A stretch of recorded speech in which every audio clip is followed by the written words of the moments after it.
हर हर महादेव। आज की कहानी एक लड़की की दर्द भरी कहानी। बात एक गांव की है जहां पर एक लड़की रहती थी।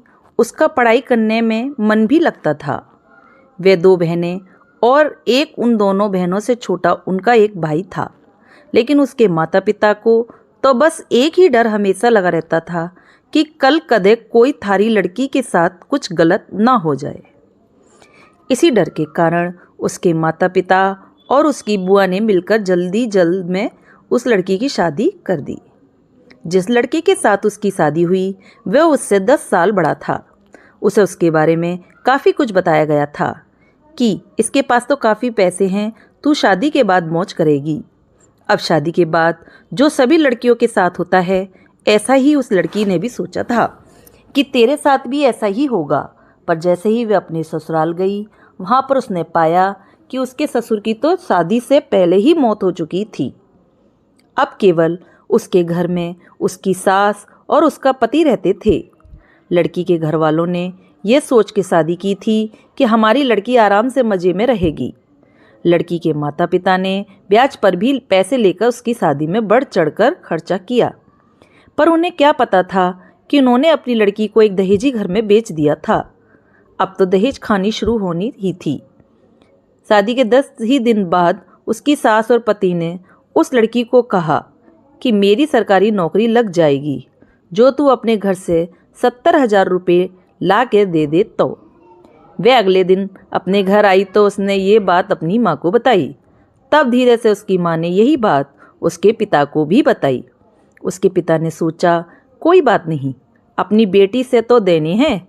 उसके पिता ने कहा कि बेटी ले जा, कोई बात नहीं। अब पैसे लड़के के घर पहुंचने पर कुछ दिन तो वे सभी उससे प्यार करने लगे। जैसे ही वे पैसे खत्म हुए तभी उन्होंने अपना गिरगिट की तरह फिर से रूप बदलना शुरू किया। अब की बार तो उनकी हद ही हो गई कि वे सभी उससे गंदी और बदचलन कहने लगे। उसको बाहर से तक नहीं जाने देते थे। अभी 3 महीने ही हुए थे उसकी शादी को, तो तभी उसकी सास भी चल बसी। बस फिर क्या था, अब तो और भी उसकी लड़की के साथ ज़्यादा गलत होना शुरू हो गया। उसका पति जब भी घर से बाहर जाता तो वह हर घर की चीज़ को ताला लगा के और उसको एक कमरे में बंद करके जाने लगा। वह जब भी कुछ बात करती तो तभी वह उसकी पिटाई भी कर देता, जिसके कारण वह डरती नहीं बोलती थी और ना ही उसे कभी फ़ोन मिलता कि वह अपने घर वालों से तो बात कर ले। जब भी वह कहती तो उसे यही बात सुनने को मिलती कि मेरे फ़ोन में पैसे नहीं हैं। अभी उसकी शादी को 6 महीने हुए थे तो एक दिन उस लड़की का पिता उसके गांव से कहीं जा रहा था तो उसने सोचा क्यों ना अपनी बेटी से मिलता चलूं। तो तब उसे सच्चाई का पता चला तो वह उसी समय अपनी बेटी की यह दशा देखकर रोता हुए वापस अपने घर ले आया। घर पर आने के बाद उसने अपनी बेटी से सारी बातें पूछी। उसने फिर वहाँ पर लड़के के गाँव में पंचायत भी की।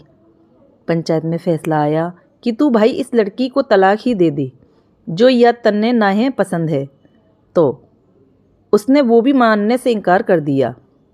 अब वह लड़की अपने माता पिता के पास रहकर 12वीं क्लास में पढ़ाई के साथ साथ कंप्यूटर भी सीख रही है और अपनी पिछली ज़िंदगी को भूलने की कोशिश करती है।